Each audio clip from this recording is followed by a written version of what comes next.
This is Washington, D.C., and in the files of the Central Bureau, there is a story so strange in its implications that it defies ordinary classification.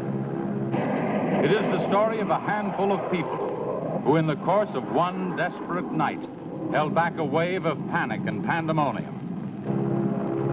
It began after sundown, time 7:15, as Flight A Coast Patrol from Travis Field was returning to base, when the nightly Air Force transport pointed north toward Japan via the Great Circle route.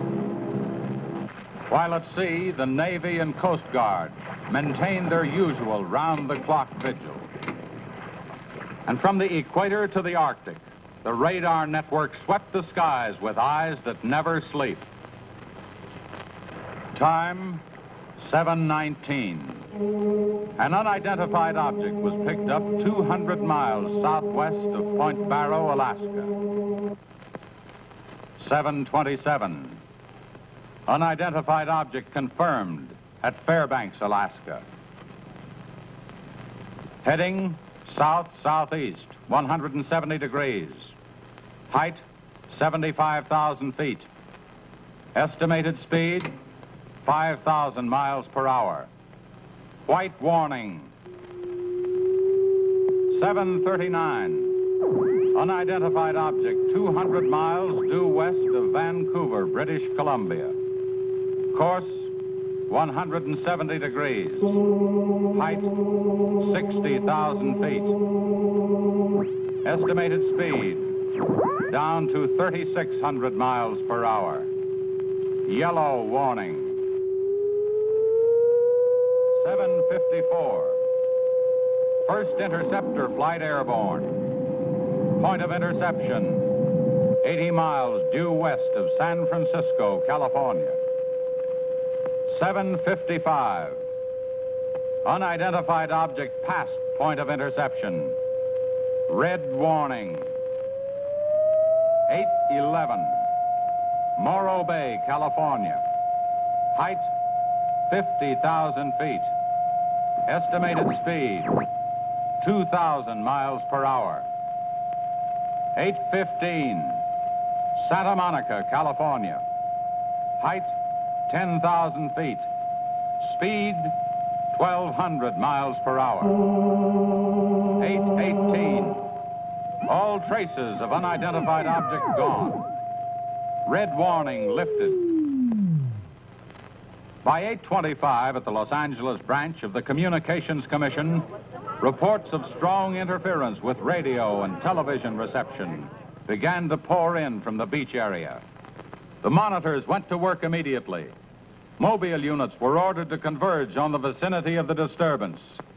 Pinpoint direction-finding devices began to trace the trouble to its source.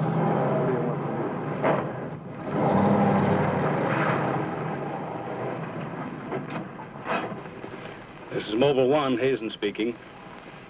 We're at Ocean and Beacon Way. Interference strength 2. Bearing 27 degrees. Over. Mobile 1 from center. Roger. Over. Mobile Center from Mobile 7. Over. Go ahead, Mobile 7. This is Mobile 7. With Pacific Center and Beach 4. Interference strength 3. Bearing 39 degrees. Over. This is Mobile Center. Roger. Stand by. Mobile 1 and Mobile 7. From Mobile Center, point of interception estimated 3 miles north of surf. Repeat, 3 miles north of surf. Acknowledge. This is Mobile 7. Roger. Mobile 1, roger. Mobile 7. Roger. We're going out. Okay, Charlie, let's get moving.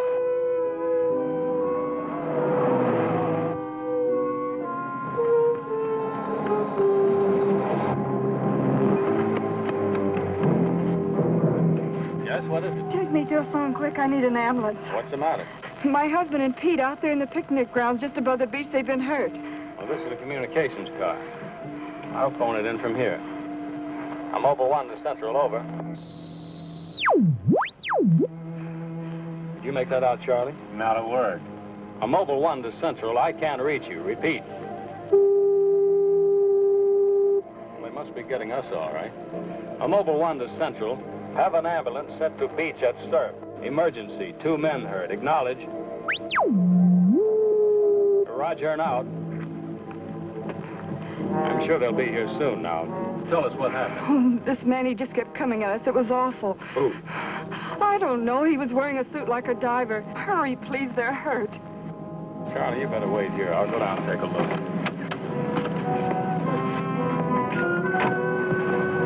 The young woman's hysteria became obvious as they reached the picnic grounds at the beach. There was no sign of the mysterious intruder, and little could be done for her husband and their friend until the ambulance arrived.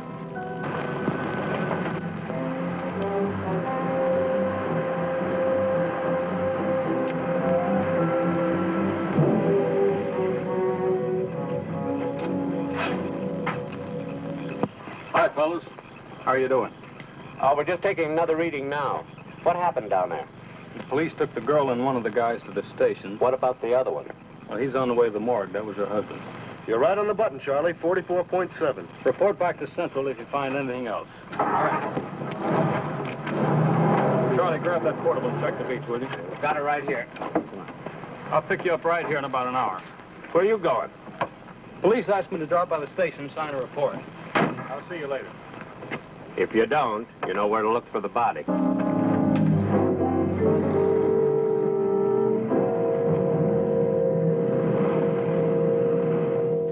Like I said, we were just starting to eat when we heard something tracking through the sand toward us.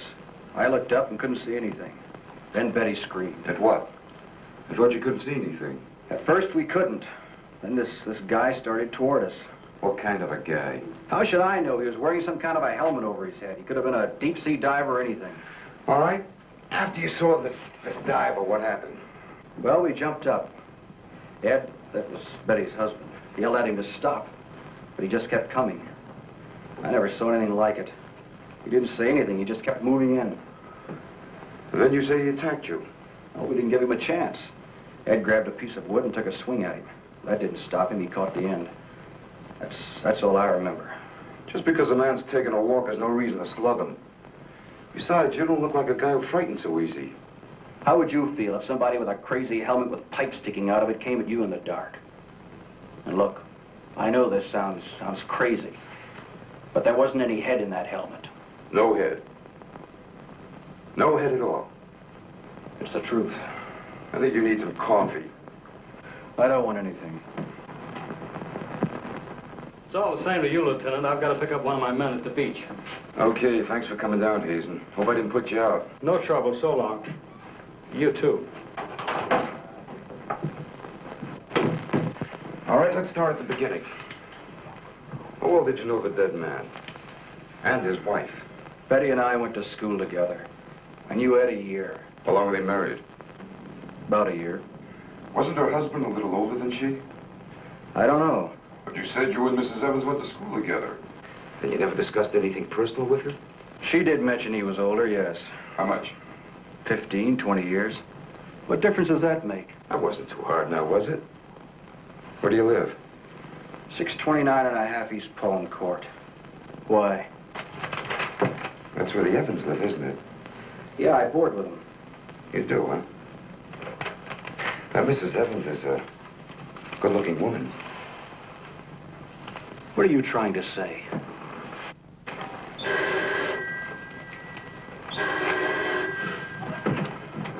Lieutenant Bowers.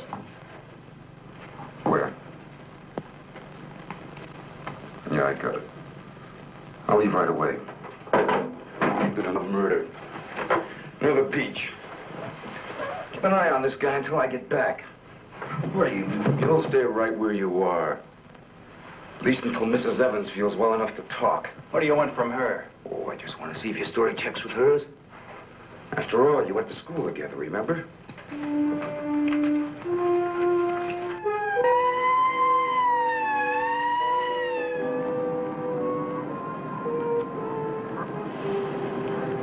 You say there were no witnesses, huh? None yet. Anything missing? I don't think so. The cash register wasn't touched. Get a breakdown of the inventory as soon as you can. What about fingerprints? The boys are working on them now.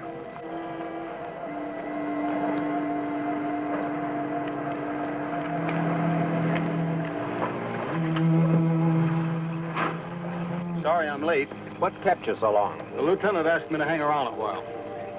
Well, what's the score? It looks like one of those things. Pretty girl, older husband, young boarder. Kid claims some guy without a head knocked the old man off. You don't say. Anything else? Yeah, he had a diver's outfit with horns. No. He's going to have to do better than that. How are we doing?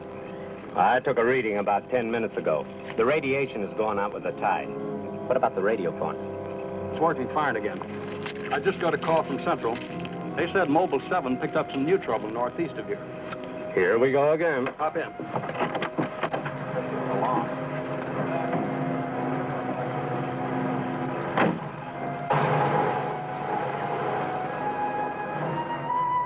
Who reported this murder?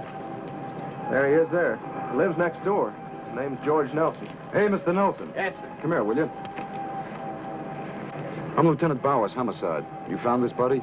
That's right. He must have just locked up for the night when this happened. How do you know that? Well, he usually does around this time. What were you doing here? I was sitting home watching the fights on TV, and all of a sudden the thing started acting up. What has that got to do with it? Well, you don't know the set. You know, it wouldn't work at all when I came home to supper. Then all of a sudden it cleared up fine. So I thought, well, I'll get set to look at the fights again, and all of a sudden out it goes again. So I thought maybe the battery station down here was overcharging the circuit, and so I came down to take a look, that's all. Hey, don't you ever quit work? What's up this time? Another murder? What are you doing here, Hazen? Same as before. Still trying to track down that signal interference. Say, does that stuff work on TV, too? Well, it has been for hours. What'd I tell you? What's the matter? Seems there's something on the blink. Well, at least we know we're on the right track. How'd you make out with that boarder? He's still sticking to his story. The guy had no head. Well, I'll be seeing you. So long. Right. Come on, Charlie.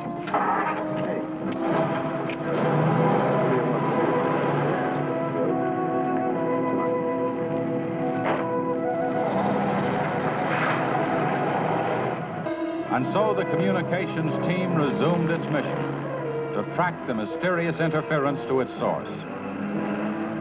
Via accurate readings taken at regular intervals by stationary and mobile units, it was determined that the disturbance was moving in a northeasterly direction. By 10:34, Mobile Center had pinpointed the disturbance at the edge of the Huntington oil fields. Units 1 and 7 were instructed to close in.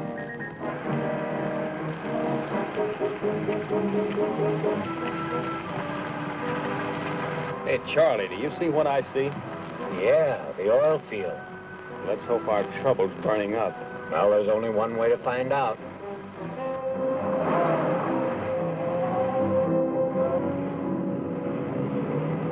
Look, Sarge. 2 murders and an explosion in one precinct is big news. Now, come on, you can't pin it all on the young boarder. Or can you? Very funny. Yeah? I'm Hazen of the Communications Commission. Oh, the lieutenant's waiting for you. Thank you. Where's a wheel? You heard the man, Communications Commission.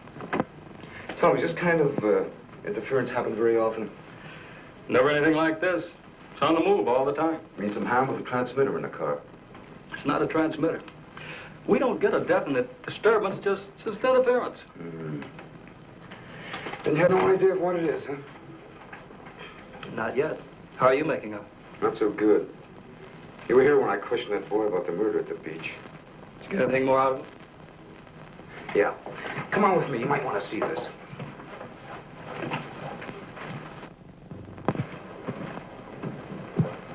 Ah, I see you're just about done. Thanks, you can go now.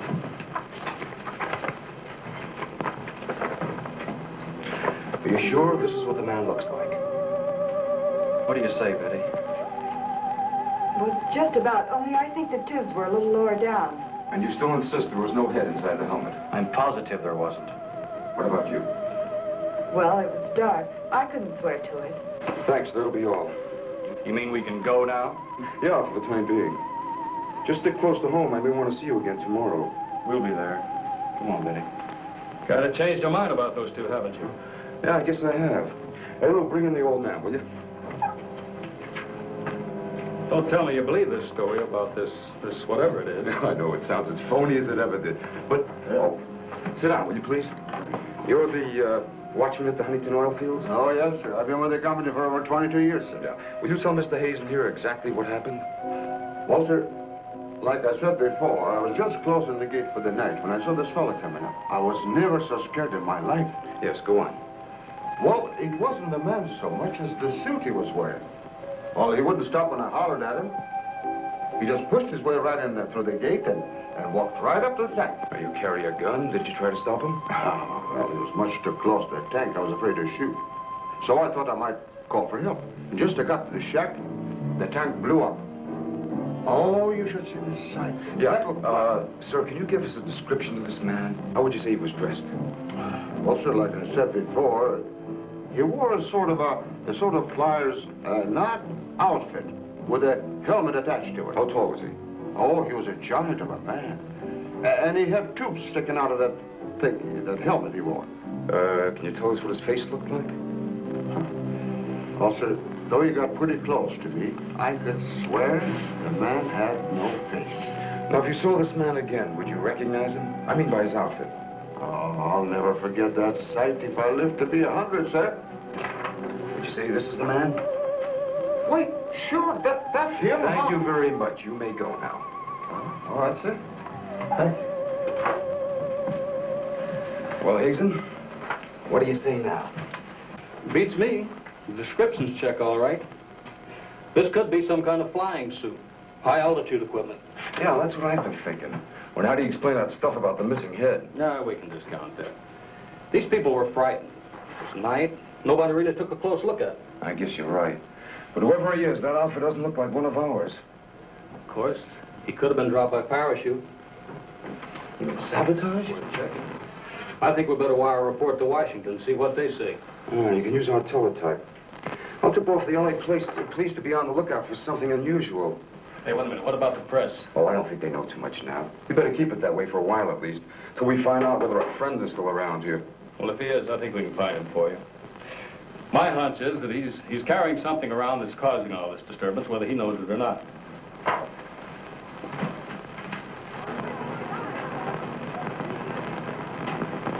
Yeah. Kill that page one lead. They let the boarder and the girl go. Hmm? How do I know? Maybe the lieutenant thinks that the guy in a flying suit knocked off the husband. Mm-hmm. Nah. No, not a chance. Not a chance of an exclusive on that picture. They're making a blanket release in the morning. Hmm? Oh, there's a guy from the Communications Commission in there now. Yeah, I'll call you back later if there's anything new. Okay.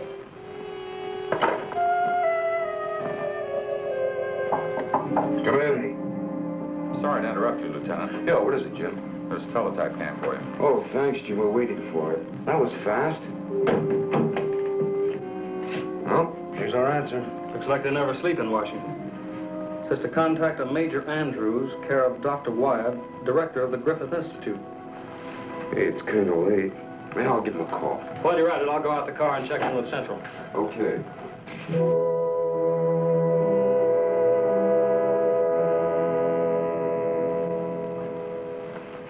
Well, that's the story up till now. We got in touch with Washington. They told us to contact you here. Very interesting. What do you think, Doctor? When I see something like this, I understand why you gentlemen might have thought sabotage was involved. Lieutenant, are you sure there were no traces of this saboteur, this X-man, found after the explosion in the oil field? Fire department went over every inch of the area. Didn't come up with a thing. Well, then there's a strong possibility that he might have perished in the explosion itself. I doubt that.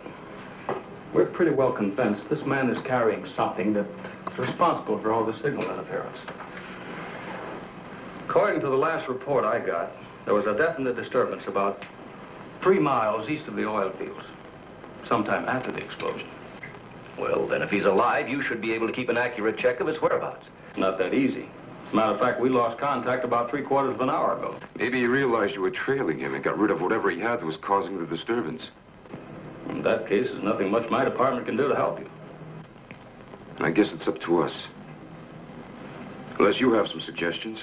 Well, let me think out loud for a minute. It might just be that what we've been talking about so far, and this phantom, as we'll call him, ties in with what the doctor and I have been discussing. That is very possible. I don't know whether you know it or not, but somewhere around 7:30 this evening, our radar networks picked up an unidentified object off Point Barrow, Alaska. They traced it clear down to Santa Monica before they lost it. Santa Monica? That's where we first picked up our radio interference. Yeah, right at the scene of the murder. Well, then, if all these things tally up, we've got some idea of how our man got here. You mean that he came in some plane? In that case, somebody would have seen it land and take off again. Or did it crash? No. No, we don't think it was a plane. No rocket or jet that has been built so far can attain the speeds of 5,000 miles an hour, particularly for such a great distance. And maybe we're on the wrong track altogether. Couldn't your unidentified object have been a meteor? They travel at a terrific speed. Yes, fast enough for most of them to burn themselves out the moment they hit the Earth's atmosphere. And did it occur to you that meteors are not very likely to travel horizontally, all the way from the North Pole to California? Well, if it wasn't a meteor, or a flying missile of some type, how do you figure this phantom ties in? We're not sure that he does. I don't care what you say, but it doesn't make sense to me. Anybody trained in sabotage would stay undercover. This guy's walking around in a monkey suit, killing people. Excuse me, Dr. Wyatt. Is there a Lieutenant Bowers in here? Oh, yes. What is it, miss? There's a Mr. Wakeman from the Chronicle here to see you. Wakeman here? Now, what does he want? Well, there's only one way to find out. Before you go, Lieutenant, I don't believe you have met my assistant, Barbara Randall. Well, hello. Hello. It's Mrs. Randall, Lieutenant. I'll be right back. Barbara, you know the Major? Of course. And this is Mr. The Communications Commission. How do you do? Well, I see you are working a little later tonight than usual. Yes, my husband's teaching a late class, and he won't be able to pick me up for a while. Besides, I had some work to do in the lab. Well, at least you'll have lots of company. All right. So I shouldn't have come up here. But I gotta get your angle on this Beach murder. And your whole department is shut up. Look, Wakeman, will you stop bothering me? There's nothing to say. If you got an exclusive story from that Evans Damon or Border, then you know as much as I do. Yeah, but that still doesn't explain anything about the guy without a head. Come on. Who is it? Your guess is as good as mine. You mean you let those two kids go without knowing that? I don't buy it. Well, I did. Well, then you must have an awful good reason. I bet you're trying to tie it in with that other murder. All right, Lieutenant. Don't tell me. I'll get my story somehow. Oh, if you want to know how things turn out, read the Chronicle in the morning. That's right. Now get in touch with Charlie in Mobile 1 and have him call for me here. Okay, honey. Well, did you come up with anything? No, we're just briefing Barbara here. It's just amazing the way you've been able to put these things together. Don't kid yourself, Mrs. Randall. It seems the press knows as much about it as we do. Well, let's hope they don't come to the same conclusions. A few lurid headlines, and every fool in the country will be seeing phantoms in spacesuits and men from Mars all over the place. Yes, I can imagine. And mass hysteria is difficult to check once it gets started. That's why we've got to move fast. Well, from the looks of things, I guess it's up to me. I'll be in touch with you as soon as I hear anything. See you. By 12:30 a.m., the dragnet was in operation. Mobile units patrolled the streets and countryside. They covered an area 35 miles square. Special and sensitive equipment was prepared for action. Everyone on the job was ready to move on the first signal from the Communications Commission. Monitor Corona to Mobile Center, strength 4, Brickyard at 160th, moving toward oil fields. Contact your units. Over and out. Units 1 and 7 from Mobile Center. Units 1 and 7 from Mobile Center. Strength 4, interference at 160th in the oil field. Moving due east. Close in. Repeating, strength 4, interference at 160th in the oil field. Close in.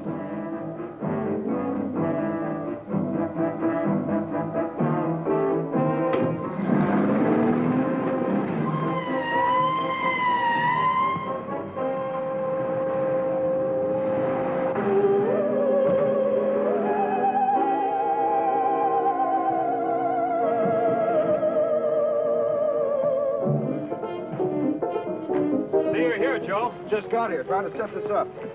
What gives, Hazen? It's in this area, all right. I thought the Geiger counter. Thank you, Doctor. Why don't walk over those oil fields? Well, it doesn't register as far as the oil field. I think we'll do better if we split up, man. Right, Lieutenant. You two go that way. Lieutenant, out here. Vince. Joe, you follow him. Come on, Doctor. And you? Oh, forget it.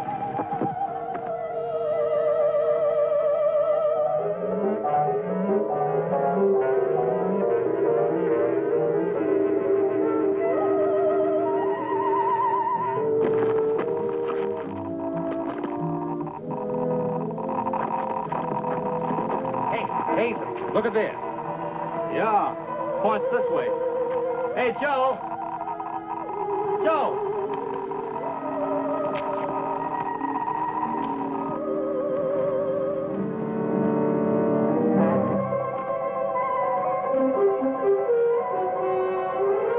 Hazen! Hey, Hazen! 603! Going strong. That's it, Doctor.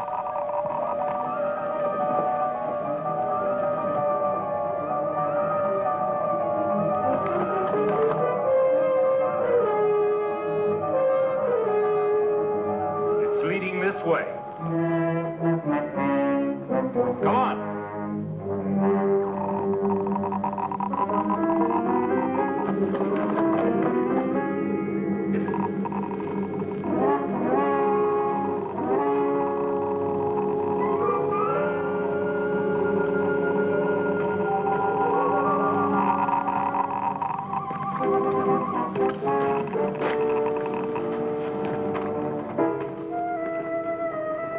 It's this way. Come on.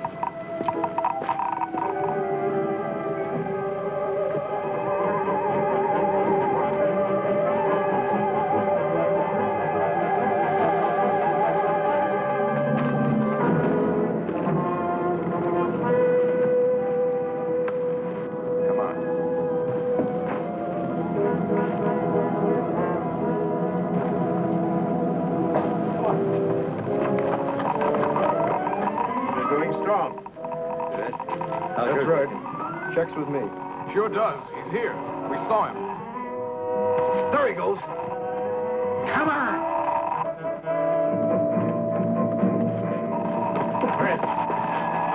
Gotta be around here somewhere.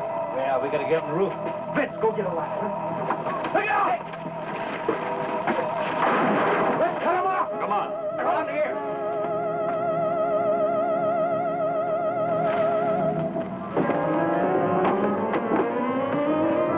Anybody see him? There he is!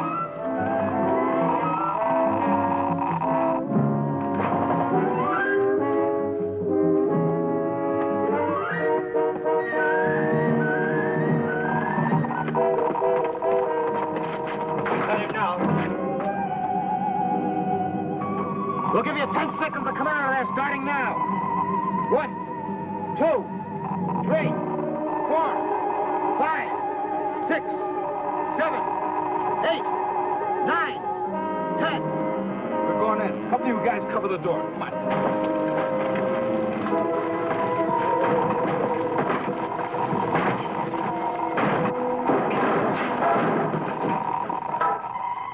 Why, there's nobody in here. Possible. We saw him come in. Maybe he went out of the window. We won't get very far. Don't touch anything till we check for fingerprints. Oh, Doctor, over here. He left his suit and his helmet. Hey, let's spread that thing out so I can get a good shot of it. Keep away, you fool. What's the matter? For your information, that's a Geiger counter, and it says hands off. I think you'd better wait outside. I just have a job to do. So do we. And I'm afraid ours will have to come first. There's no radiation from the helmet. But look at this. So that's what's been causing all this trouble. Charlie, you know where we can pick up a lead-lined box in a hurry? Well, Mobile 7 should have one. They're right outside. I'll take a look. Hurry it up, will you? Unbelievable. Now, we all thought that this phantom might be carrying some device which was causing all the signal interference. But you'll learn that it's due to the very clothes on his body. That's not the only thing that bothers me. Did any of you get a good look at his face? Not me. He's too far away. Well, I did. Unless I'm mistaken, that helmet was empty. Hey, where am I going to put this stuff? Oh, put it in Dr. Wyatt's station. Yeah, we take it back to the Institute. Right. $5, No, that's all right. You can handle that.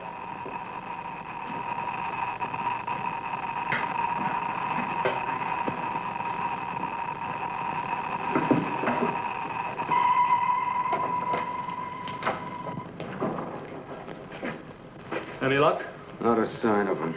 The boys are still searching the grounds.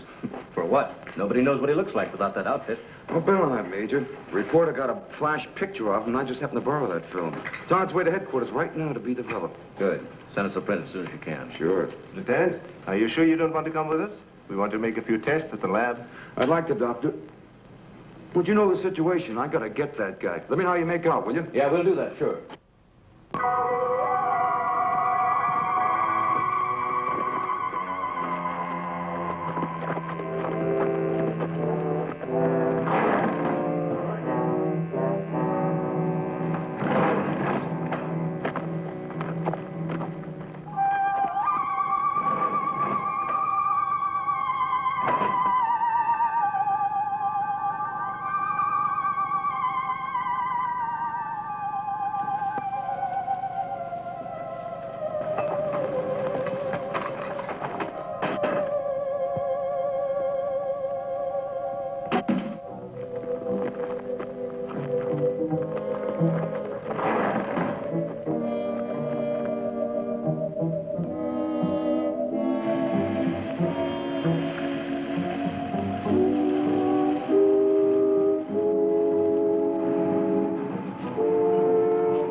We were just on our way home when we saw you drive in. Good evening, Barbara. Hello, Bill. I see we got here just in time. Anything new? Lots of excitement, but that's all. Major, you know Barbara's husband? Oh, of course. How are you? How are you? Yeah, it's a nice-looking dog you've got there. What's his name? His name? Venus.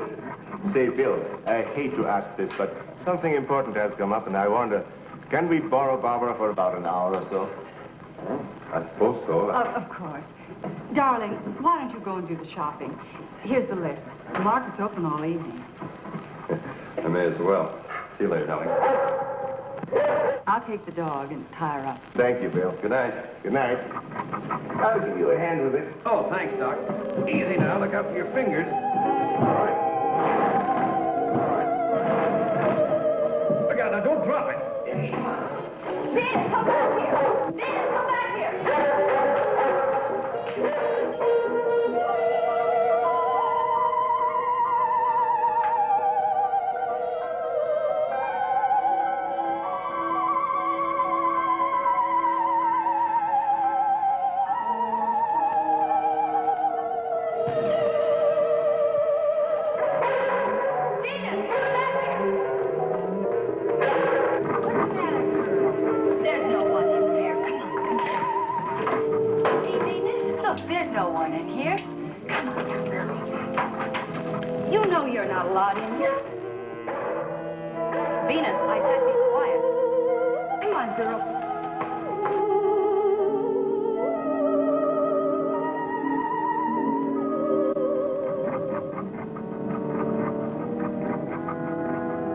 Now you stay right here, Venus, and I don't want to hear one sound of it.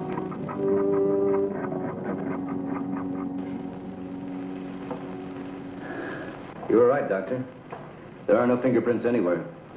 What's all this? Hey, don't touch anything. You better put some gloves on. Our friend, Mr. X, left this suit at the oil refinery. You mean you were that close to him and you didn't catch him? I'm afraid so. That's up to the police now. Hand me those shears. I want to cut off this material to work with it.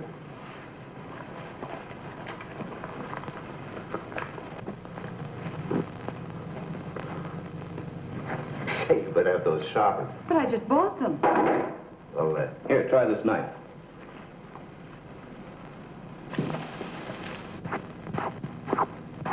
that still won't cut. Let me try.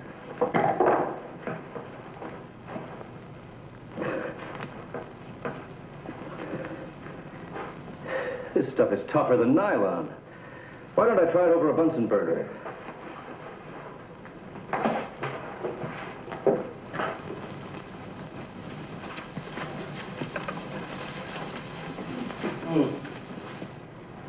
Hey, doesn't burn either.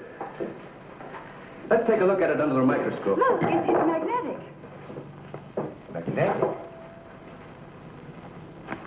Here, I'll... Radioactive. And apparently indestructible.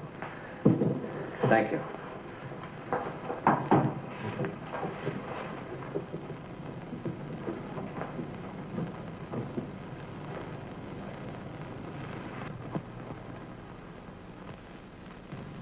What's the matter? You tell me. Take a look at that weed.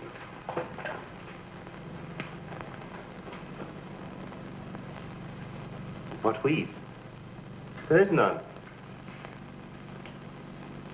This material is one solid mass. May I see it?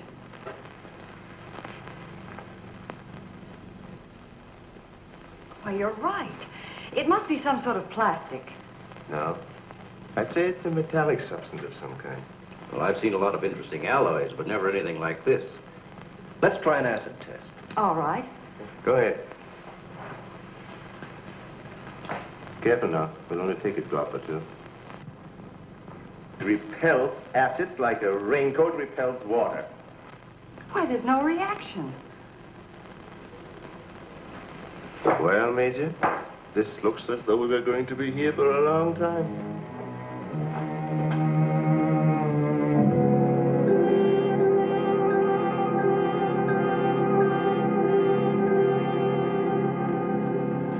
Now we have it. The helmet is not radioactive. The suit is. There is no doubt. This spacesuit is conditioned to function above 63,000 feet, where human blood would boil, resulting in the body expanding to twice its size. And death, of course. I know. And it must withstand pressure and counterpressure. Also, it must be so supercharged it can function in thin atmosphere. Now, let's see what it is that is left in this breathing apparatus. Well, how are you doing? The gas from the helmet tank breaks down to 11% methane. Ordinary marsh gas? What's the rest of the formula? No, that's where I'm stuck. I can't figure it out. It just doesn't respond to any of the usual tests. Well, how could anyone exist on that combination of gases? You and I couldn't. But apparently someone can. Oh, Doctor, are you trying to say that our X-Man doesn't breathe oxygen and hasn't the metabolism of a normal human? I really don't know. From what we've seen, he has some physical characteristics which make him appear human. But added to them is this fabulous radioactivity that none of us could stand. I am puzzled.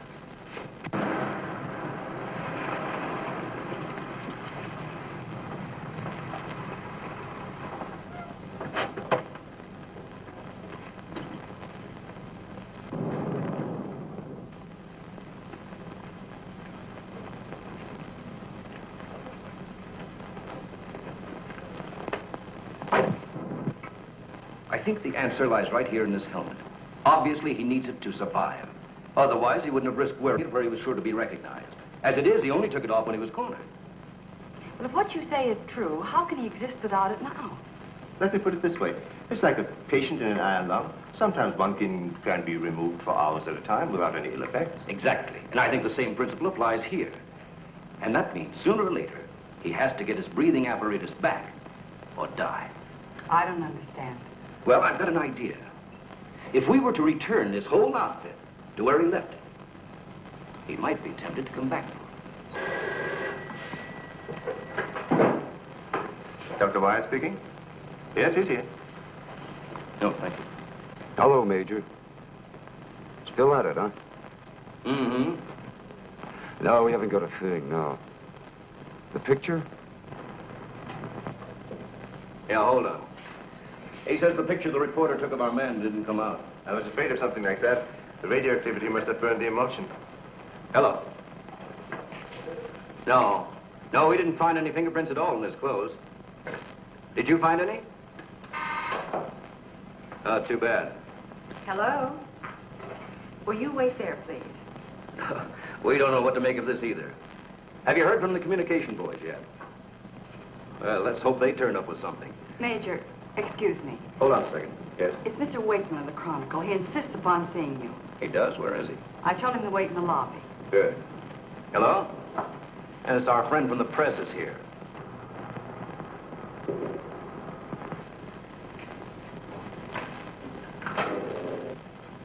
Don't worry, I wouldn't dare let anyone in on anything. At least not till we get something concrete. Right. All right, I'll see you later. Well, I guess I'd better see this newspaper man. Want to come along, Doctor? I think I will.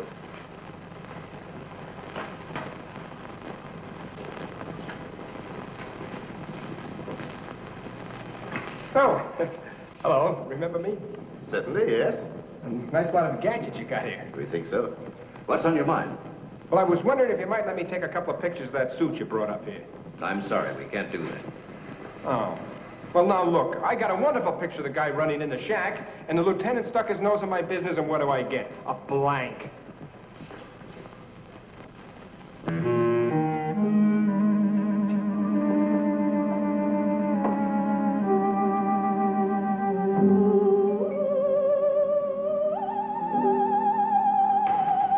Is that you, Doctor?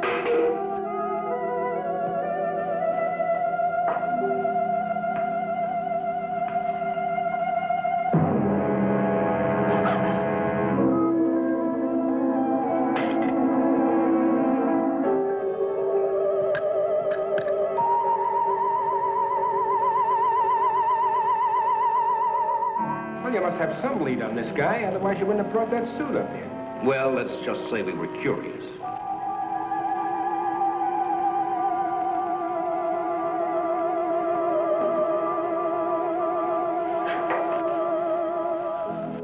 Hello, Bill. Are you back so soon? Isn't Barbara through? I don't know. If she's still in the lab, why don't you go up and see? Thanks, I will.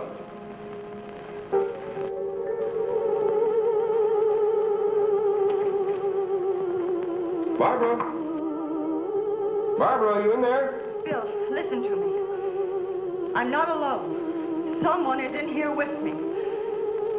I can't see him. He locked the door and has the key. I'll break the door down. No, Bill, don't, please. You better get help. You mean I've come all the way up here for nothing? I'm afraid so. Good night.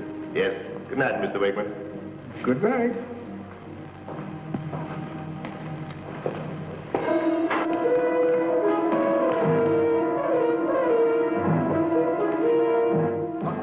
Major, come quick. What's the matter? What's the matter? Where's Barbara?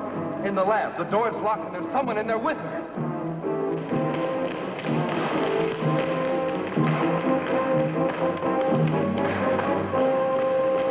I thought you said the door was locked. It was. She's gone. Oh, cover the main entrance. That's the only way anybody could leave. I will. Well, in that case, we would have seen her on our way up. Well, then she must still be in the building. We'd better split up. I'll take the roof. Barbara!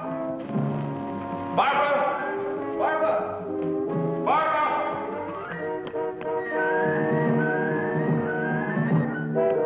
Barbara! Barbara! Where are you? Barbara!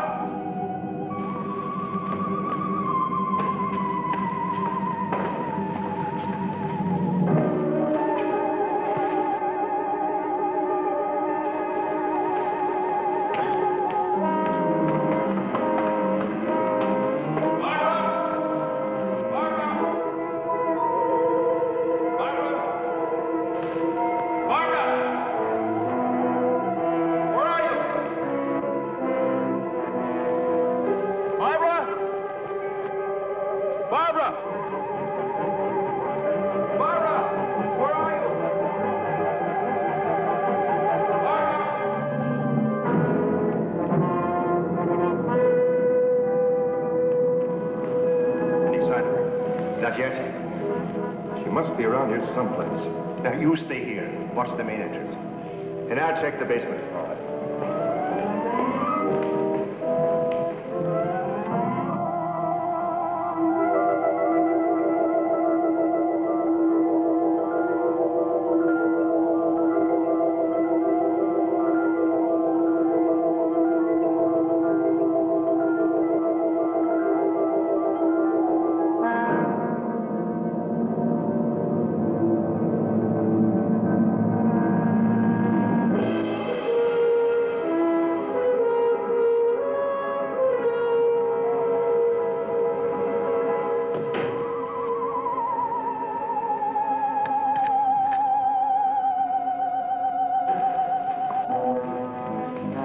not up there. Where's the doctor? He went down to the basement. Here he comes. You didn't find her? No. I'd better call the police. But there's no telling what could happen to her in the meantime. Now, take it easy. We're doing the best we can. But she said she was locked in, and she couldn't see who did it. Can you explain that? No. Not yet.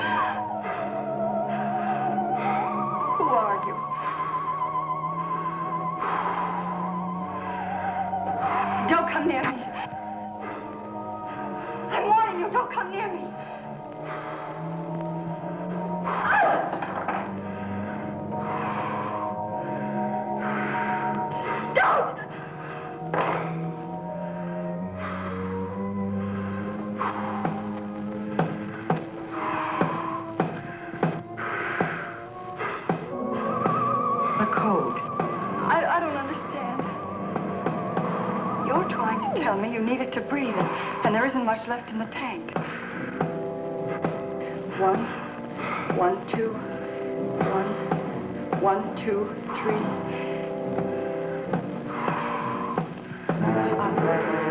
I'll write it down.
I didn't know what to do. Come here, quick! It's disintegrating. This is amazing.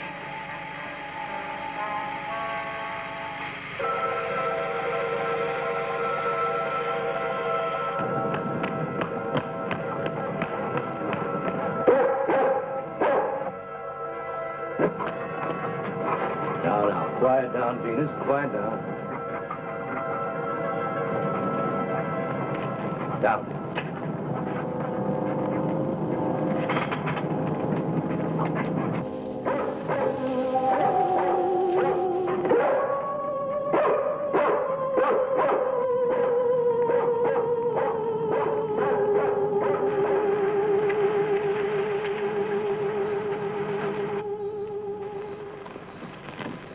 Mobile Center from Mobile 1, come in, please. This is Mobile Center. Go ahead. Get hold of Major Andrews or Dr. Wyatt at the Institute. I want to talk to either one of them. I will do. Stand by, Mobile 1. Dr. Wyatt speaking.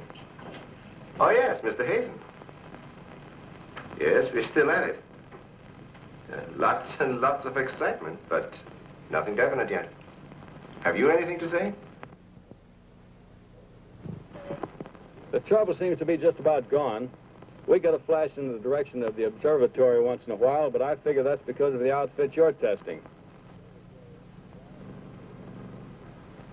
Yes. Lieutenant Bowers ought to be here any minute. Of course. How long will it take you to get up here? Good. See you then.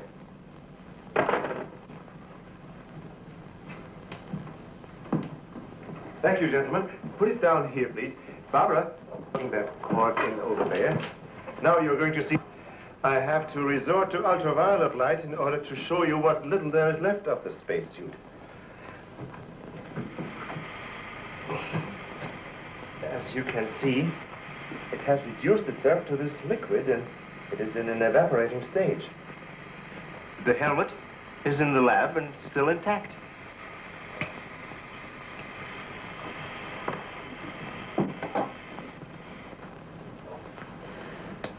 This is amazing.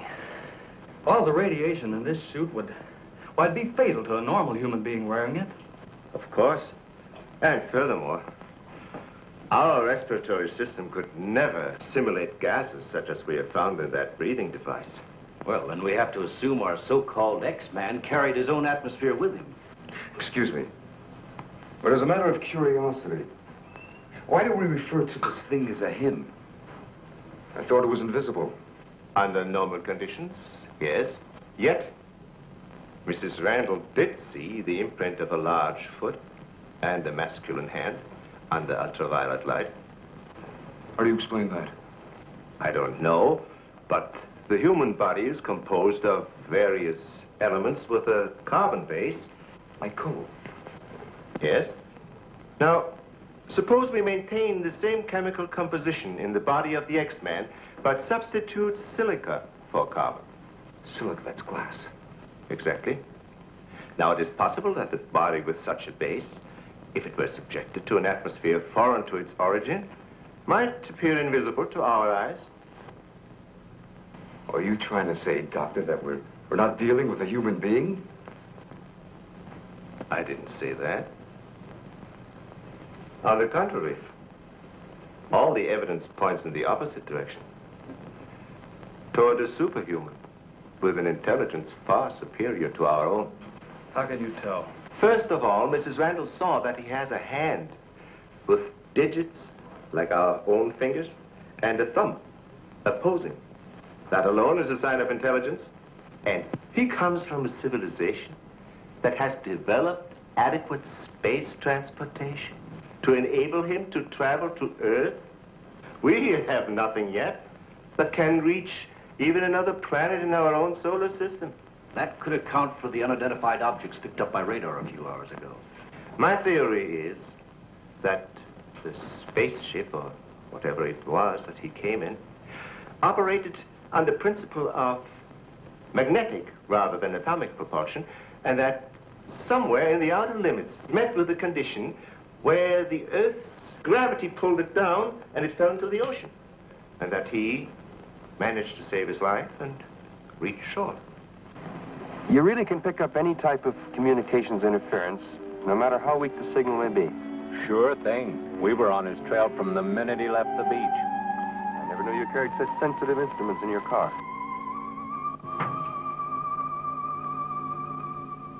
What you told us is very interesting, Doctor. But I've got to make an official report to headquarters. Are you willing to be quoted that the criminal we're after is a creature from another world? All I can say is, we know that our Earth is not the only planet capable of sustaining life in one form or another. You can quote that. All I've got to go by is some footprints in a hand. That isn't much. No fingerprints, no description, no nothing. And we're after a killer. Has it occurred to you that our X-Man has no apparent motivation for his acts, and might therefore not be an intentional criminal at all? You have a point there. Hey, wait a minute. Come to think of it, the young boarder we suspected, he did say that the girl's husband threw the first punch. So? So that could have been enough to provoke the strange creature. And the same could have happened at the second murder. Sure. But what about the fire in the oil fields? Evidently, our man sensed the presence of some gases, which he thought might be utilized in his breathing apparatus. Yeah, that could account for his presence at the oil refineries, where something went wrong, causing the explosion. Too bad he got wise to us and took off his uniform, or we'd have been able to catch up with him by now.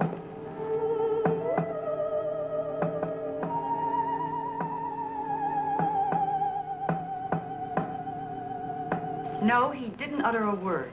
But I'm convinced he was trying to convey a message to me. He kept tapping out a code. I wrote it down. Let me see that, please. Doesn't make sense. Well, it may be based on some mathematical system we know nothing about. But he was trying to tell us something. Why did he run away?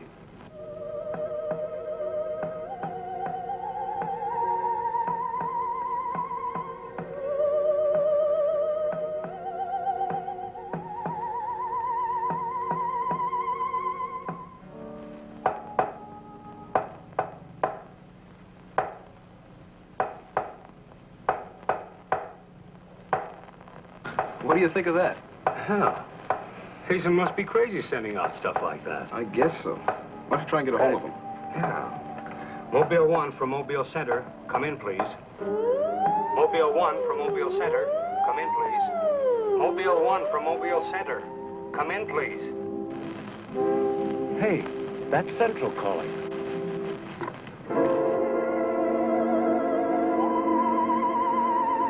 You better stay here by the car. I'll go tell Hazen.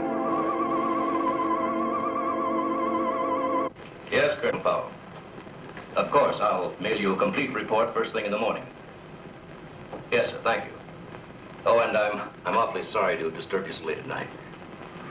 Right, good night, sir. He's around here, this invisible guy. He was in the car. How do you know? I was talking to Randall outside when I heard Central calling. Before I could get over to answer, I saw the door open and shut by itself. He's desperate. For all we know, he could be trying to send a distress signal to his home base, wherever that is. Well, let's hope he doesn't get through. We've got enough problems with just one of those guys. Well, at least we know he's surrounded the vicinity, and it's obvious what keeps him around. Of course. He's got to come back for what little gas there is left in his helmet. And when he does... Oh, please, the most important thing is to take him alive. If we can only make each other understand, there's no telling how much science can profit. I'll go along with that, Doctor. But I've got to make sure that once he's cornered, I'll be able to hang on to him. I think we're all agreed on that. All right, good, then we must see it from his angle. He's in an alien world. No doubt we are as frightening to him as he is to us. Now, the most important thing, then, is to keep calm at all costs and do nothing to provoke him.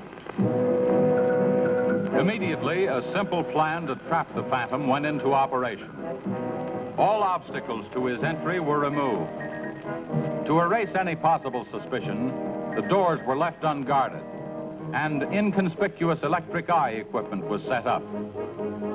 All this was connected to a makeshift control board, which would immediately signal the exact location of the trespasser. Now, there was nothing to do but wait. The one road leading to the Institute was blocked off to make certain no outsider would upset the plans or interfere in any way. What's the big idea? Sorry, nobody's allowed through here. Who says so? Lieutenant Bauer's orders. Oh, is he up there? He might be.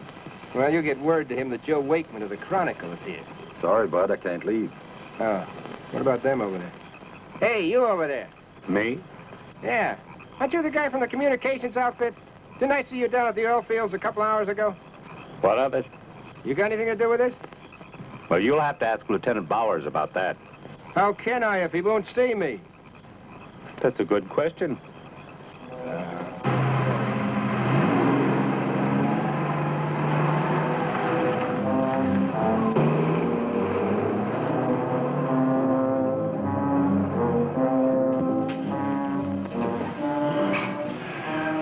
Well, it's 3:45. Sure taking his time. Time is cheap. Yeah, well, how long can you sit on the edge of your chair like this? All year if we have to. I only hope this mechanism works. It will, unless he flies in between the wires. I wouldn't take any bets that he can't. Well, if everything else fails, we still have Venus here to help us. You know, I'm certain she sensed his presence before. That's why she carried on so.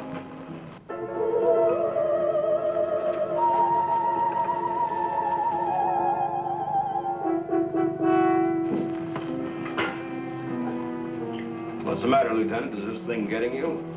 Oh, no. I'm just thinking about public reaction to all this. I'll give something to the press by morning.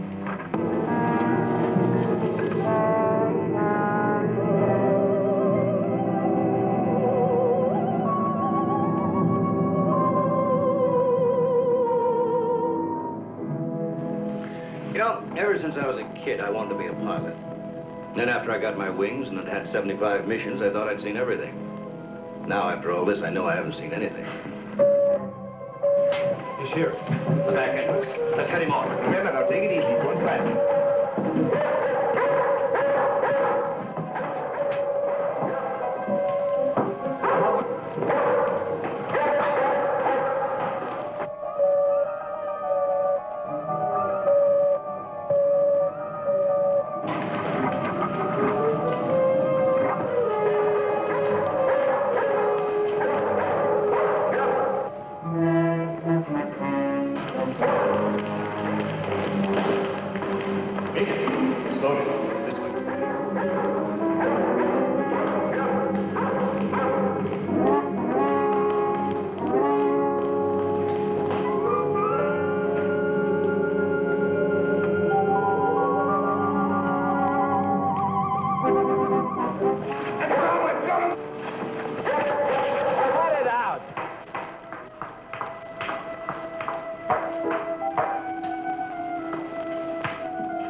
Trying to do? Well, it's the reporter. Yeah, it sure is. What's going on around here? You guys crazy?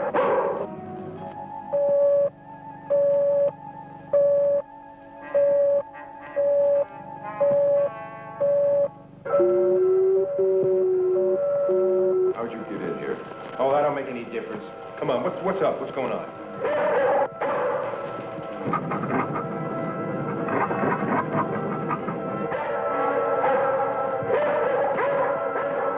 Lieutenant, you better tell him.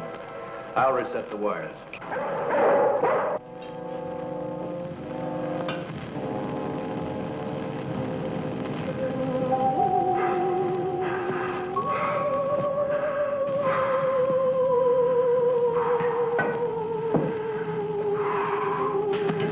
Don't be afraid. We want you to live. Don't you understand? Can't you speak? Can't you say something? Anything in any language?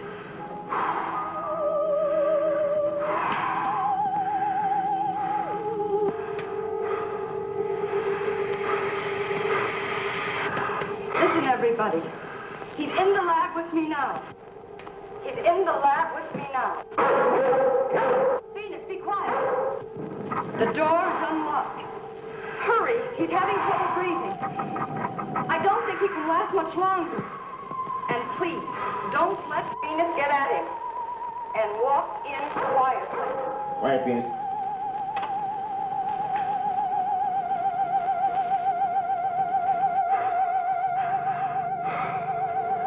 It's unbelievable.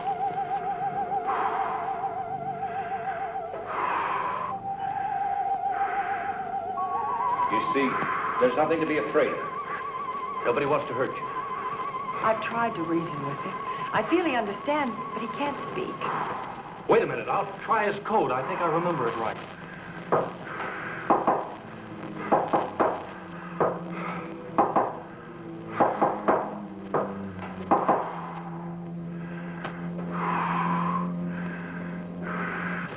Better plug in the ultraviolet light.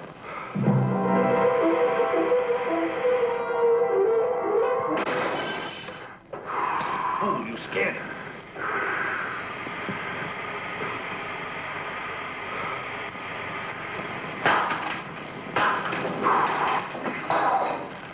Look, there goes Venus.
strapped up. Take this.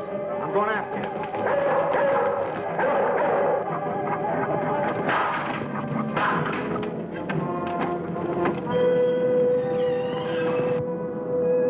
The door. In here with a big telescope.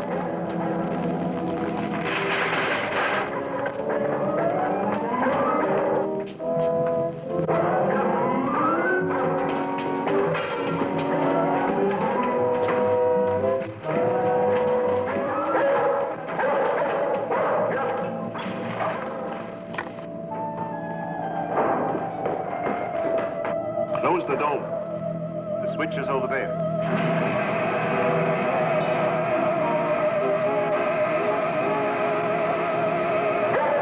Smoke sense of something. Quiet, Venus. Well, if he's in here, he'll never get out now. Door is closed. This is what I've been waiting for. Please, Lieutenant. This is our last chance. We have to take him alive. Plug in the lamps. There's an outlet here.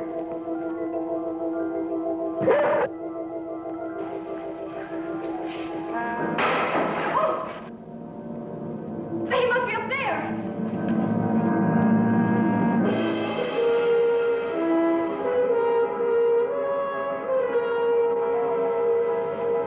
His whole body's gone. If I hadn't seen this with my own eyes. What do we do now? Stand back.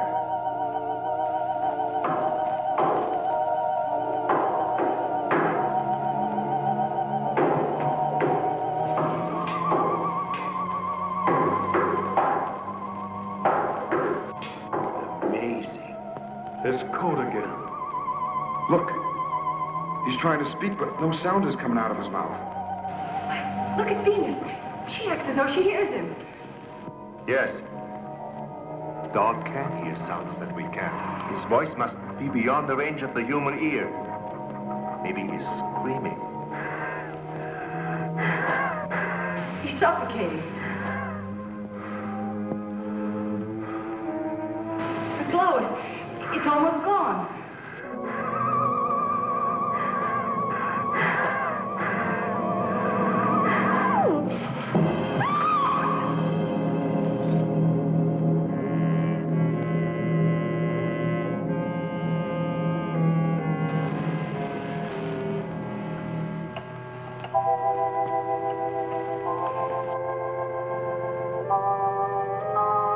We won't need these lights anymore. In death, he has become visible as a normal body.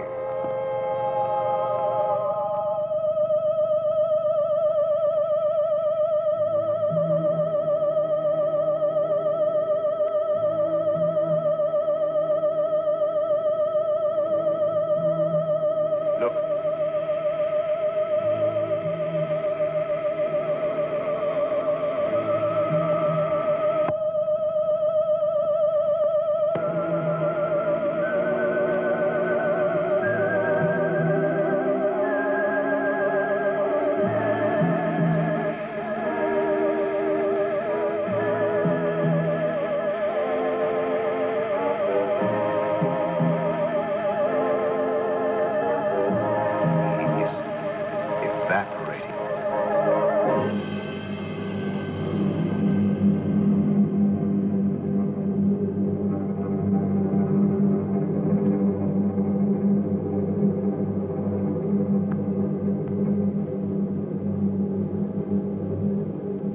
So he came here, wherever from, and right before our eyes, his body went through the final phases of life.